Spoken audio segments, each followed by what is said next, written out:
A paz do Senhor, irmãos. Hoje é 27 de junho de 2021 e nós vamos estudar a lição 9 de escatologia. Amém? Então nós vamos iniciar a EBD de hoje com uma oração.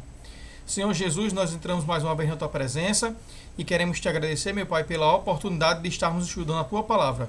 Nós queremos Te pedir, Senhor, que tudo que a gente venha aprender hoje, através do Teu Santo Espírito, venha ficar nos nossos corações para que a gente não venha pecar contra Ti e estar preparado para o dia mau, Senhor. Coloca, meu Pai, essa lição dentro da nossa mente para que a gente venha a ter um conhecimento maior de Ti. É o que nós Te pedimos, já Te agradecendo em Teu nome, Jesus. Amém. Muito bem, irmãos. Então nós vamos iniciar com o slide, né? Como eu já disse, hoje é dia 27 de junho de 2021. Nós estamos estudando escatologia bíblica, que é o estudo do fim dos tempos, e nós estamos na lição 9. Qual é o assunto da lição 9? A segunda vinda de Cristo. Um assunto um pouco polêmico, porque existem correntes, né, dentro dos cristãos que pensam de maneira diferente, mas o resultado em todas elas vai dar o mesmo. Nós vamos morar no céu. Então, que tópicos a gente já viu relacionados ao Apocalipse? Nós já estudamos o princípio das dores, né, que é a preparação, a sociedade vai estar se deteriorando como Sodoma e Gomorra, a moral e os bons costumes vão ser destruídos nesse período, e aí a gente vê, já estudou o arrebatamento da igreja, já estudou a grande tribulação, que é exatamente quando o anticristo assume, e nós já estudamos também as bodas do Cordeiro. Nós vamos estudar hoje a segunda vinda de Jesus, que para os pré-tribulacionistas não é a mesma coisa que o arrebatamento da igreja. E nós vamos estudar também nessa lição o Armagedon, que não tem como estudar separado, porque são dois eventos que vão acontecer juntos. A segunda vinda de Jesus e o Armagedon acontecem juntos. E aí nas próximas aulas nós vamos estudar sobre o milênio, exatamente com a segunda vinda de Jesus e com essa guerra do Armagedon. Inicia-se o milênio, que não é assunto da aula de hoje. Nós vamos estudar na próxima aula o que acontece durante esse milênio e o que acontece no final do milênio. E em outra aula nós vamos estudar sobre o julgamento do trono branco e depois sobre a vida eterna e a morte, né, eterna, que é a segunda morte. Nós vamos ver como é que isso vai acontecer. Certo? Então a lição 9 hoje, a segunda vinda de Cristo, ela está dividida em introdução. Nós vamos ver o que é.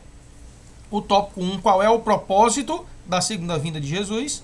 No tópico 2, exatamente, nós vamos ver o Armagedon. No tópico 3, nós vamos ver o julgamento das nações, que vai acontecer antes do milênio, na ocasião da segunda vinda de Cristo.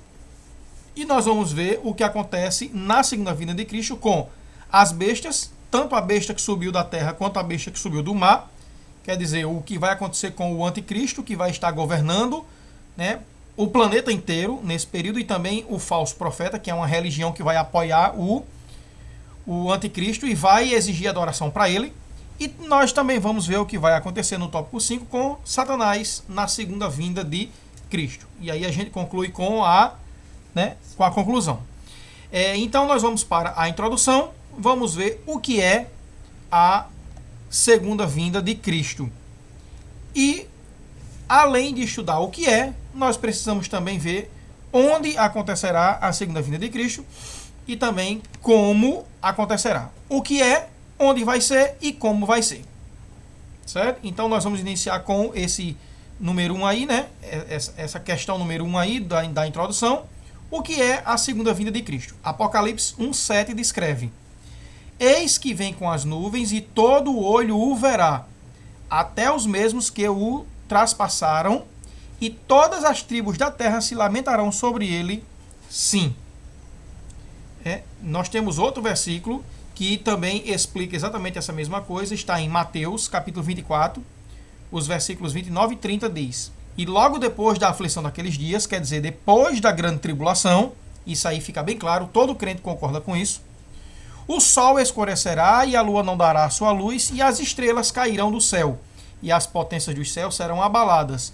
Então aparecerá no céu o sinal do Filho do Homem, e todas as tribos da terra se lamentarão, e verão o Filho do Homem vindo sobre as nuvens do céu com poder e grande glória.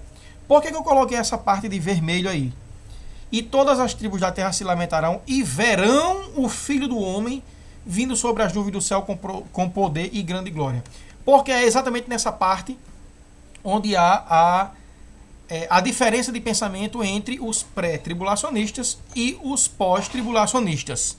Nós temos nesse quadro aí, né, essa escadinha preta, que é exatamente o princípio das dores, e esse retângulo vermelho, que é a grande tribulação, que é dividida em...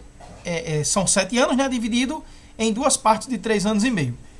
Os primeiros 3 anos e meio é o anticristo assumindo o poder dele e fazendo as reuniões de como será o governo dele, que ele imagina que vai durar para sempre, que ele vai ser um governante que vai levar décadas, né, mas a profecia já descreve que ele vai governar apenas 7 anos. E os 3 anos e meio final é exatamente uma perseguição que ele vai fazer para todos que adorarem qualquer coisa. Porque ele vai exigir adoração para ele e ele vai blasfemar contra tudo o que se adora. E aí nós temos essa bolinha 3, cor de uva, que é exatamente a segunda vinda de Cristo. Todo crente concorda com isso.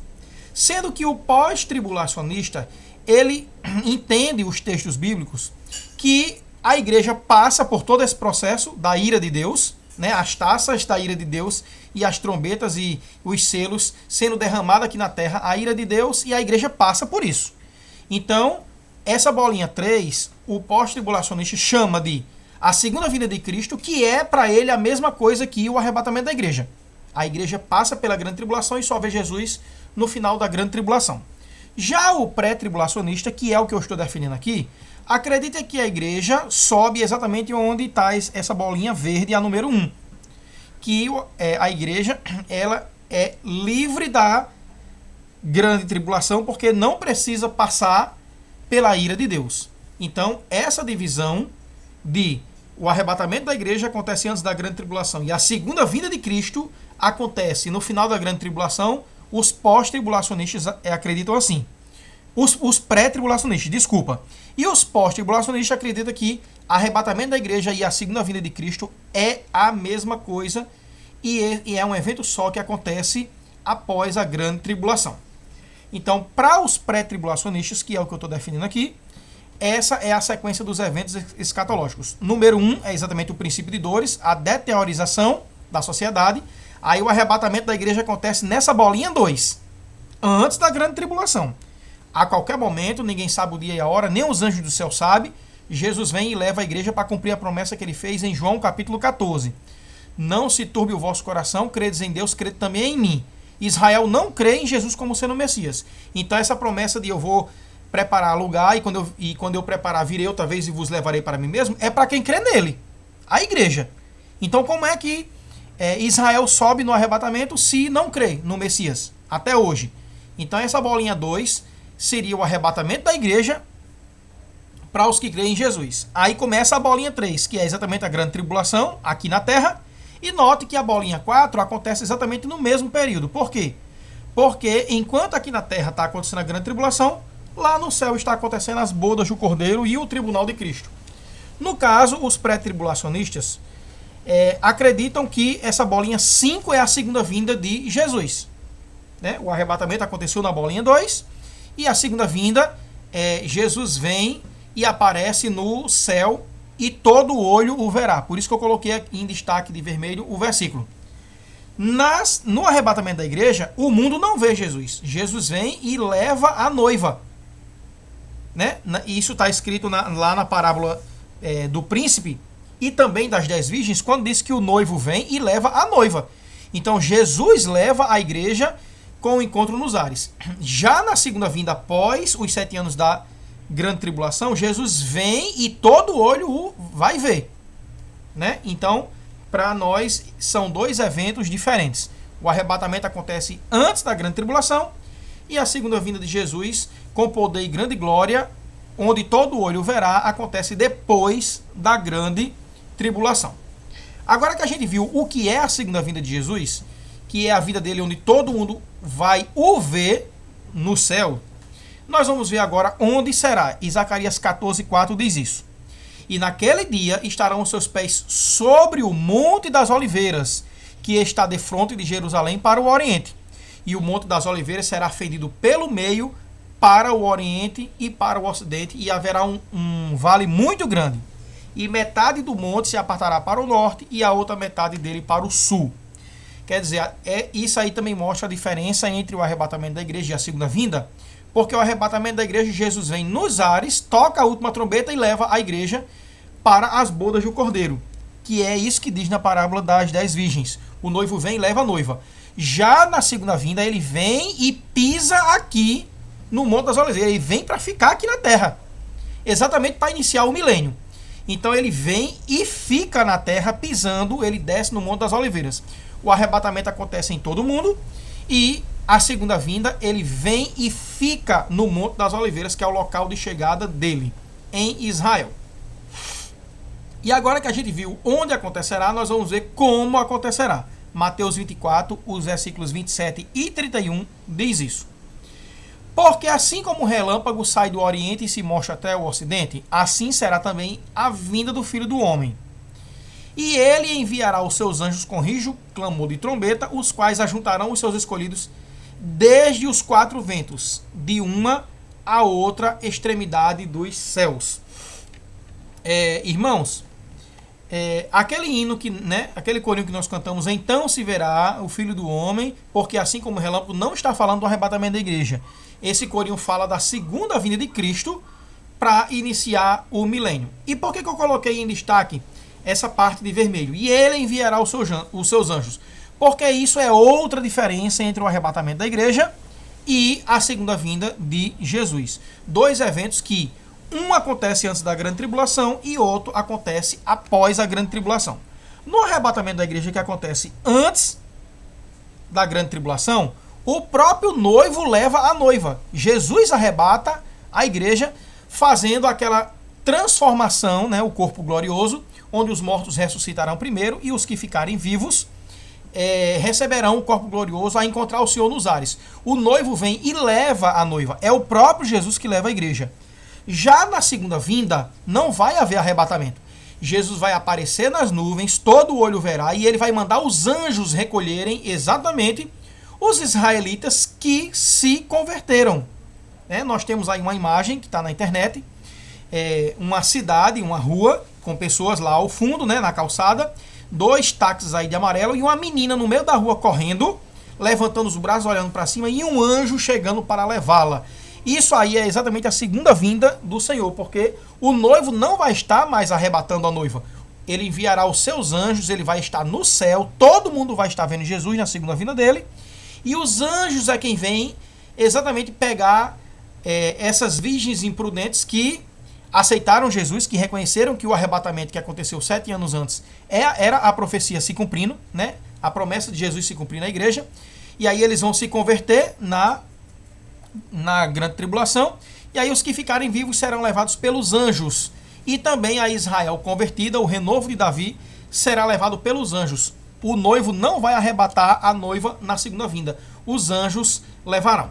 Agora que a gente viu a introdução, o que é a segunda vinda, nós vamos estudar qual é o propósito dessa segunda vinda, ou quais são os 2 propósitos, certo? Tópico 1, quais os 2 propósitos da segunda vinda de Cristo após a grande tribulação. Primeiro é acabar com a grande tribulação, com essa perseguição que o anticristo vai estar fazendo e matando tudo o que os adoradores que adorarem qualquer coisa. E também, além de acabar com a grande tribulação, também acabar com os governos mundiais maléficos. Quem foi que viu essa profecia? Nabucodonosor, lá na Babilônia, no período de Daniel, séculos antes de Jesus nascer. Ele viu uma grande estátua que tinha a cabeça de ouro, que era ele mesmo, Nabucodonosor, o reinado dele, Aí ele viu outros governos mundiais, que era o peito de prata, a cintura e as coxas de bronze, as pernas de ferro e os pés de ferro e barro. E aí Daniel, na hora que vai dar a interpretação, diz que isso são os reinos que se seguirão a eles, que vão perdendo a força até o último reinado, que vai ser o reinado do anticristo. E aí cita-se nessa profecia, nesse sonho de Nabucodonosor, que uma pedra vai vir do céu e destruir todos os governos mundiais. E isso está escrito em Daniel capítulo 2, o versículo 44 e 45, que diz: Da maneira que vistes que do monte foi cortada uma pedra, quer dizer, atirada uma pedra, sem auxílio de mão, e ela esmiuçou o ferro, o bronze, a prata e o ouro, nos dias desses reis, o Deus do céu levantará um reino que não será jamais destruído, e esse reino não passará a outro povo. Esmiuçará e consumirá todos esses reinos, mas ele mesmo subsistirá para sempre. Quer dizer que essa pedra é exatamente Jesus, que é o único que pode reinar para sempre, e ele vai destruir os governos mundiais. Quando Nabucodonosor viu essa pedra sendo atirada e destruindo os governos mundiais, essa pedra que ele estava vendo no sonho dele e que Daniel interpretou era exatamente a segunda vinda de Jesus. Não era o arrebatamento da igreja, porque no arrebatamento da igreja os governos continuam. É tanto que o último governo, que é o do anticristo, vai continuar. E essa pedra, quando ela vier e destruir totalmente a estátua, que não é o arrebatamento da igreja, é exatamente a segunda vinda de Jesus, onde ele vai destruir todos os reinos da terra e vai iniciar o milênio, que é o governo dele aqui na terra, um milênio de paz e segurança. Então essa pedra que Nabucodonosor viu é Jesus na segunda vinda dele para acabar com a grande tribulação e os governos mundiais maléficos. 2 Tessalonicenses 2,8 diz exatamente isso, né? Essa esmiuçada dos governos. E então será revelado o iníquo, que é exatamente o anticristo, a quem o Senhor, que é Jesus, desfará pelo assopro da sua boca e aniquilará pelo esplendor da sua vinda. Quer dizer que na segunda vinda de Jesus, ele vai desfazer o governo do anticristo, que é o iníquo, né, o homem da perdição, com o sopro da sua boca. E o que é o sopro da boca de Deus? O que é a palavra que sai da boca de Deus? É exatamente a verdade. O iníquo, ele vai estar sobre a eficácia de Satanás, né, governando aqui com mentira total. E aí a palavra da verdade, que é a espada que sai da boca do Senhor, vai dar um assopro e destruir todo o governo do anticristo, que é exatamente essa bolinha 5. Né? O anticristo será derrotado aí. Jesus assumirá o governo mundial, né, para iniciar o milênio, e isso está escrito em Apocalipse 19:15, que diz: e da sua boca saía uma aguda espada para ferir com ela as nações, né, que vão estar vivendo em mentira, e essa espada nós sabemos que é a verdade, o sopro da boca de Deus é a verdade, e ele as regerá com vara de ferro, e ele mesmo é o que pisa o lagar do vinho do furor e da ira do Deus Todo-Poderoso. Quer dizer, ele vai chegar com ira, por quê? Porque o mundo vai estar atolado na mentira, como Sodoma e Gomorra, e Jesus assumirá o governo mundial. A segunda coisa que Jesus vai fazer na segunda vinda, né? Nós temos dois propósitos. O primeiro é destruir os governos mundiais maléficos e Jesus assumir o governo mundial. E o segundo motivo é restaurar a Israel convertida. Nós vimos em estudos passados que Deus fez uma promessa para Abraão, uma promessa perpétua. E lá em João 1 diz que Jesus veio para os seus e os seus não receberam. Né? E aí o que acontece com Israel? No arrebatamento da igreja, Israel não sobe, mas depois do arrebatamento da igreja, durante a grande tribulação, uma parte de Israel se converte e Jesus vem para cumprir a promessa perpétua que Deus Pai fez a Abraão no Antigo Testamento. Então ele vai restaurar a Israel convertida. Israel não sobe no arrebatamento antes da grande tribulação, mas é restaurada na segunda vinda após a grande tribulação. Olha só o que diz Jeremias 33:15. Naqueles dias e naquele tempo farei brotar Davi um renovo de justiça, e ele fará juízo e justiça na terra. E o único que tem condição de fazer justiça é exatamente Jesus. Né? Jeremias 23:5 também diz: eis que vem dias, diz o Senhor, em que levantarei a Davi um renovo justo, e sendo rei, reinará e agirá sabiamente, e praticará o juízo e a justiça na terra. Atos, capítulo 1, os versículos 1, 2 e 6 também diz: fiz o primeiro tratado, ó Teófilo, acerca de tudo que Jesus começou não só a fazer, mas a ensinar. Quer dizer, Jesus estava fazendo milagres e ensinando sobre o futuro, até o dia em que foi recebido em cima. Aqueles, pois, que se haviam reunido, quer dizer, os judeus, perguntaram-lhe dizendo: Senhor, restaurarás tu nesse tempo o reino a Israel? Aí foi bem claro. Eles estavam perguntando sobre a restauração de Israel. Eles não estavam perguntando aí sobre a igreja, nem sobre a promessa que Jesus tinha feito, não se turbe o vosso coração. Credes em Deus, crede também em mim, não. Eles estavam perguntando, Israel vai ser restaurada quando?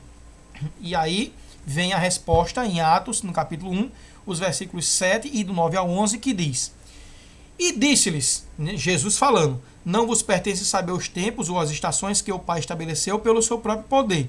E quando dizia isso, vendo-o eles, foi elevado às alturas e uma nuvem o recebeu, ocultando aos seus olhos. Que foi exatamente quando Jesus voltou para os céus. E estando com os olhos fitos no céu, quer dizer, aqueles homens que ficaram vendo Jesus voltar ao céu, enquanto ele subia, eis que junto deles se puseram 2 homens vestidos de branco, 2 anjos, os quais lhes disseram: Homens galileus, por que estáis olhando para o céu? Esse Jesus que dentre vós foi recebido em cima no céu, adivinha assim como para o céu o viste ir. Os anjos estavam dizendo isso para os judeus. Olha, vocês serão restaurados. Infelizmente, o judaísmo não aceita Jesus como Messias. E antes da grande tribulação, ele vai levar a igreja. Mas vocês, galileus, vocês que são judeus, que moram aqui, vocês serão restaurados. Deus não vai abandonar vocês, não. Mesmo que o judaísmo não aceite Jesus. E da mesma forma que vocês viram ele desaparecendo nas nuvens, ele vai vir, né, a segunda vinda dele vai acontecer e vocês o verão vindo nas nuvens com poder e grande glória. Então esse texto aí descreve exatamente a segunda vinda de Cristo para os galileus, para os judeus. Da mesma forma que ele foi visto nas nuvens quando ele foi para o céu, ele também seria visto nas nuvens quando ele viesse para restaurar Israel. Agora que nós vimos os propósitos, né? Quer dizer, Jesus ele vai vir para acabar com os governos mundiais, é a pedra que destrói aquela estátua que Nabucodonosor viu, e também ele vai vir restaurar Israel, que até o arrebatamento da igreja e durante a grande tribulação não crê que Jesus é o Messias.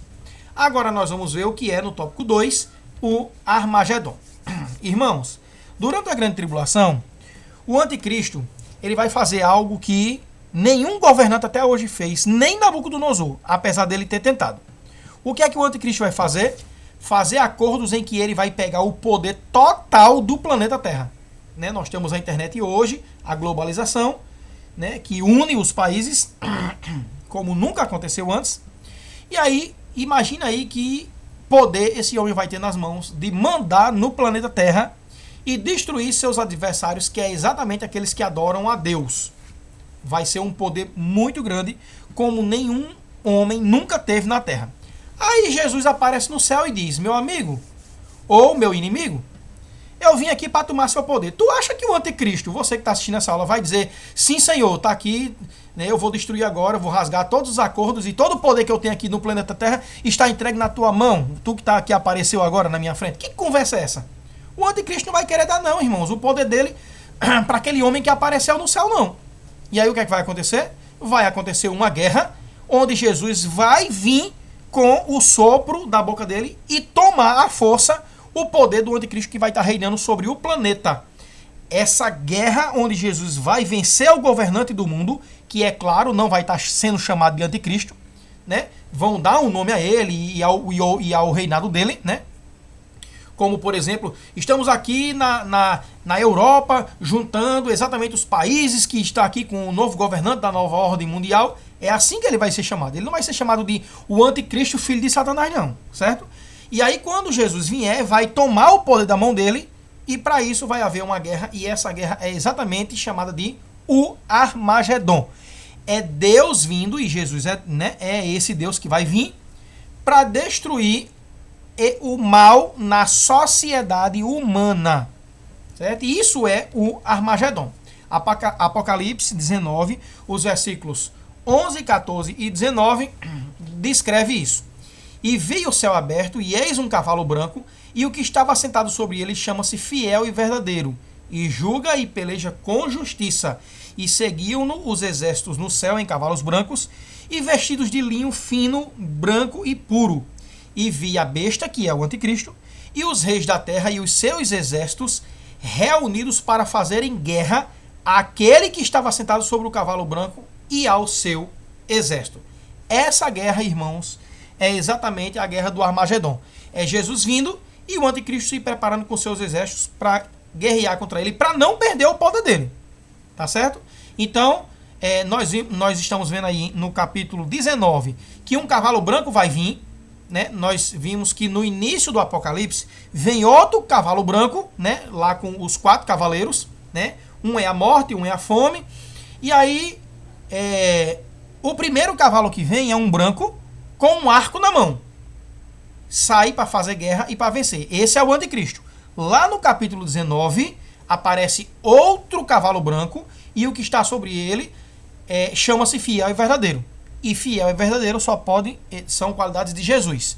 E julga e peleja com justiça. Só quem faz justiça é Jesus. Então esse cavalo branco é o próprio Jesus. E aí Jesus ele vem acompanhado dos exércitos no céu em cavalo branco. E esse exército que vem com ele vem vestido de linho fino, branco e puro. E o anticristo e os seus exércitos se preparam para fazer guerra contra ele e esse exército. Muito bem. Os pós-tribulacionistas dizem que esse exército que segue Jesus em cavalos brancos vindo do céu e vestido de linho fino, branco e puro são os anjos. Claro, eles acreditam que a igreja só sobe aí, né, na segunda vinda. Então quem é que vem com Jesus? Os anjos. Mas os pré-tribulacionistas que acreditam que o arrebatamento da igreja acontece antes da grande tribulação, diz que esse exército é a igreja que está vindo com Jesus, né? E aí eu vou separar esse versículo, isolar ele lá em cima, né? E nós vamos ver quem é esse exército que vem com Jesus vestido de linho fino, branco e puro. Apocalipse 19, do 7 ao 9, diz isso. E disse-me, essa parte azul, quem é que está falando? João está recebendo a revelação de um anjo, né? Então, esse e disse-me é João dizendo, e o anjo disse a mim, a João, escreve, bem-aventurados aqueles que são chamados à ceia das bodas do Cordeiro. Regozijemo-nos e alegremo-nos e demo-lhe glória, porque vindas são as bodas do Cordeiro e já a sua esposa se aprontou. Muito bem. Quem é a esposa do Cordeiro, que a gente já estudou na aula passada, e bem-aventurado aqueles que são chamados à ceia das bodas do Cordeiro. É exatamente a igreja, né? Todos aqueles que creram em Jesus e que receberam o direito de serem feitos filhos de Deus, aos que creem no seu nome, e está lá em João no capítulo 1. Então, essa parte de verde aí é a igreja. Bem-aventurado os que são chamados à boda do Cordeiro, as bodas do Cordeiro, que é exatamente a igreja. E aí, continuando o versículo, e foi-lhe dado que se vestisse de linho fino, puro e resplandecente. E o versículo ainda explica que roupa é essa. Porque o linho fino são a justiça dos santos. No mesmo texto que fala que a esposa recebe essa roupa. Então, quem é a justiça dos santos? São os anjos. Esses santos aí é a igreja. O versículo está deixando isso bem claro. Bem-aventurado quem é chamado para as bodas do Cordeiro, que é a esposa que é vestida de linho fino, puro e resplandecente, e que é a justiça dos santos. Certo, irmãos? Então, lá no versículo lá em cima, e seguiam os exércitos no céu em cavalos brancos e vestidos de linho fino, branco e puro, que é a justiça dos santos, é a igreja. Né? E aí o texto continuou dizendo, e vi a besta e os reis da terra se prepararem para lutar contra esse exército, contra a igreja e contra Jesus. Então o Armagedon é exatamente a guerra onde Jesus vai vir e tomar o poder do anticristo e de todos os governantes mundiais para instaurar o milênio, que vai ser um milênio de paz e justiça. Agora no tópico 3 nós vamos ver o que é o julgamento das nações, que vai acontecer depois do Armagedon. Assim que Jesus toma o poder do anticristo, ele vai julgar as nações. No tópico 3, o julgamento das nações, nós vamos ler Mateus capítulo 25, os versículos 31 e 32, que diz: E quando o Filho do Homem vier em sua glória e todos os santos anjos com ele, então se assentará no trono da sua glória. E todas as nações serão reunidas diante dele e apartará um dos outros, como o pastor aparta dos bodes as ovelhas. E aí, irmãos, esse julgamento que vai acontecer antes do milênio é exatamente para julgar as culturas, né, que tinham outros deuses, que tinham seus rituais de sacrifícios humanos durante todas as eras. Então Deus vai julgar todas as nações pelo mal que eles faziam às pessoas, seguindo, né, as opiniões do diabo durante os séculos. Então, assim que Jesus chegar e o Armagedon acontecer e ele tomar o poder do anticristo, o que é que vai acontecer? Ele vai julgar as nações pela idolatria e por toda a cultura maléfica que esses países tinham. Agora que a gente viu que quando Jesus vier na segunda vinda dele, restaura Israel, faz guerra, que é chamada de Armagedon, e toma o poder do anticristo, e julga as nações, vamos ver agora no tópico 4 o que acontece com as bestas. Né? Nós sabemos que duas bestas, uma que subiu da terra e outra que subiu do mar, estarão governando, né, a terra durante a grande tribulação. E aí Jesus chega. O que acontece com essas duas bestas? Que faz parte da trindade satânica. Né? A gente já estudou isso em outras aulas. Que Satanás, ele quer se passar por Deus Pai, né? O grande Deus.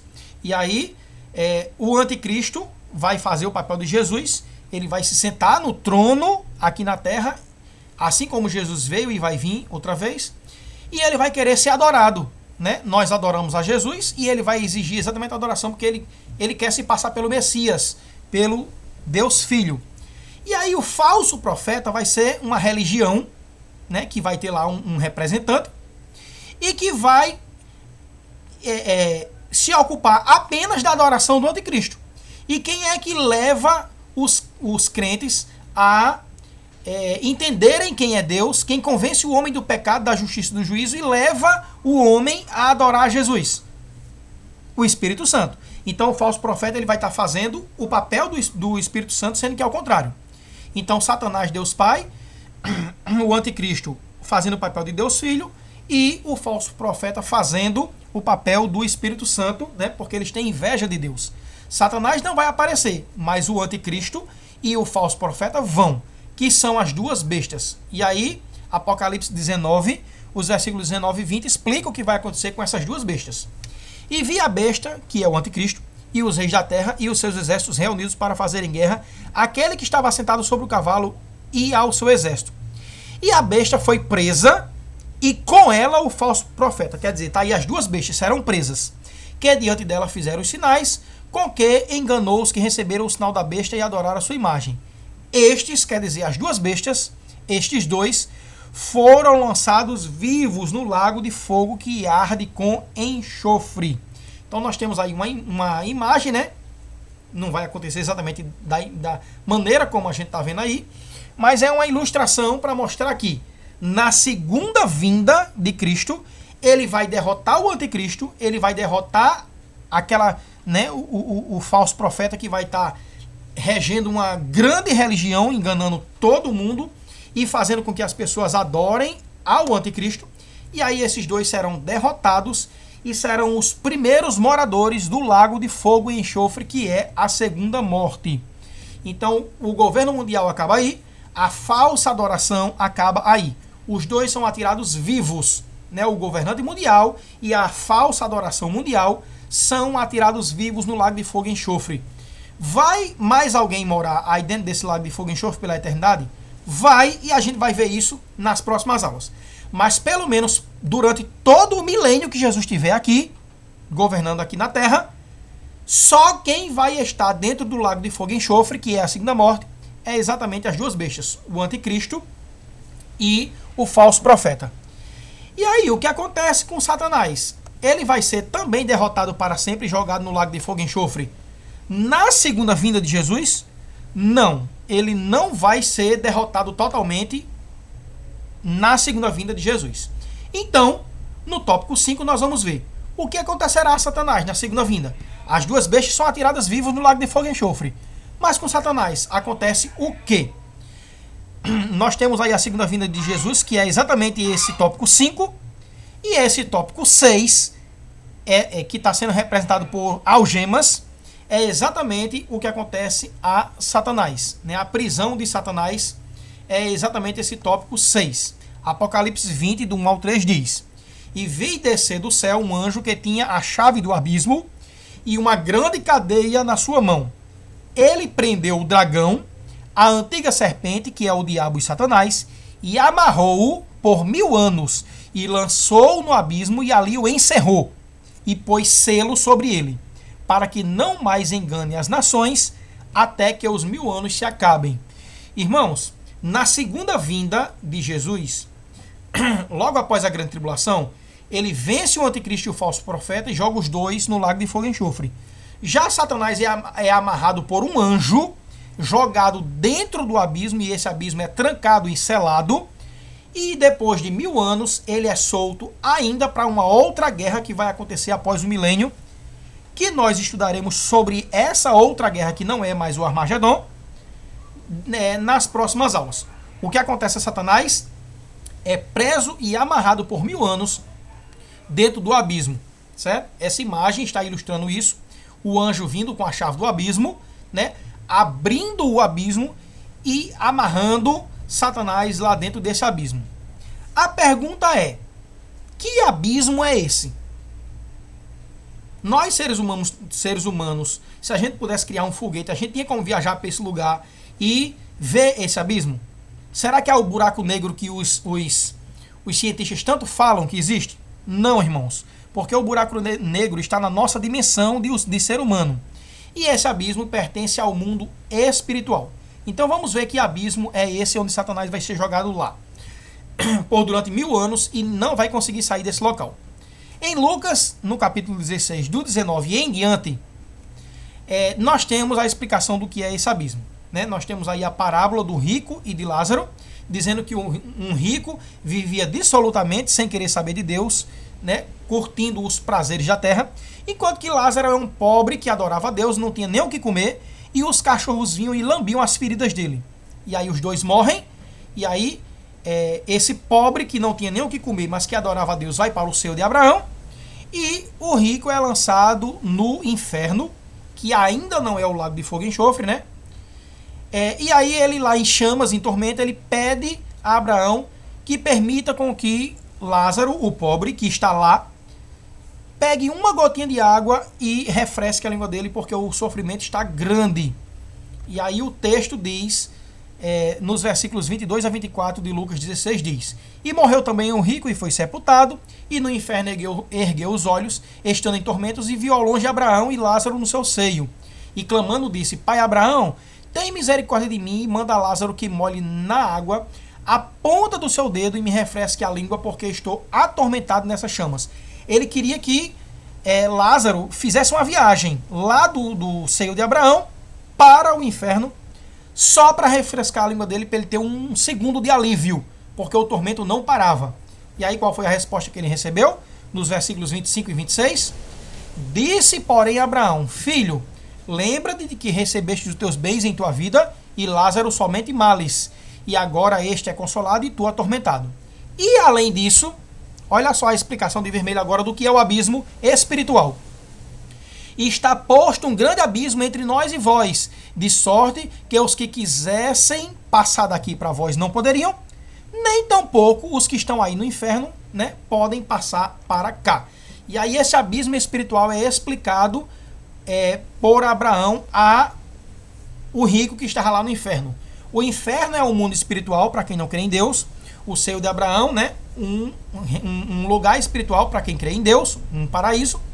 E aí no meio dele tem um abismo espiritual que trava, né, a caminhada de um lugar para outro. E é exatamente nesse abismo onde Satanás vai ser, ou num abismo como esse, né, onde Satanás vai ser preso e não vai ficar incomunicável, não vai poder sair, né? Essa explicação foi dada exatamente por Abraão. Nós vamos agora para a conclusão da lição. Esse é o último slide, onde mostra a sequência da escatologia, né?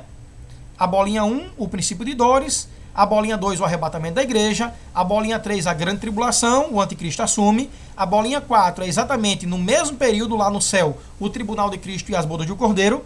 E aí a lição de hoje é exatamente a bolinha 5, a segunda vinda de Jesus para destruir o anticristo numa guerra chamada Armagedon, onde o anticristo não vai querer dar de graça o poder dele, mas ele vai perder essa batalha.